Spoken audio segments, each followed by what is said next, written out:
Ma mère était très sociable. Elle a toujours eu honte de moi et de mon père à ce sujet. Elle savait que ça prenait une overdose d'amour pour y arriver. Et c'est à moi qu'elle l'a demandé. À moi qui l'avais déjà tué une fois. Avant d'aller à l'école, le seul autre souvenir personnel qui me revient, c'est quand j'ai traité ma mère de maudite chienne. J'avais 3 ans à peu près. J'étais sur une balançoire. C'était l'automne puisque je portais un béret. Ma mère voulait prendre une photo, j'avais horreur de ça. Vous savez ce que c'est, ça?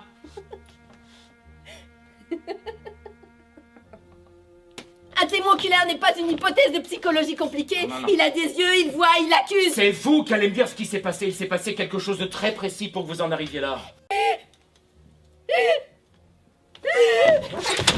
J'étais une enfant sauvage. Quand il y avait du monde à la maison, j'allais me cacher dans ma chambre. Ma mère me criait dans l'escalier de venir dire bonjour, au moins. Je l'ai tué à cause de ça, il n'y a rien d'autre. Calmez-vous. C'est qu'un acte de mort. Calmez-vous, je vous dis! Vous voyez comme il n'y a rien d'évident. J'étais sa petite fille, je n'avais pas encore de réponse toute prête et tout allait bien. Je n'ai pas besoin de revivre ce qui m'a profondément comblé, même si je l'ai perdu. Vous l'avez dit vous-même, c'était bien la 100e fois que votre maman agonisait, qu'elle était sans défense devant votre haine, justement implacable. Pourquoi vous l'avez fait hier au soir et pas des années auparavant? Je sais pas. Je pensais pouvoir vous aider, mademoiselle, je vous le dis, sincèrement. C'est vrai, j'aurais aimé faire quelque chose pour vous.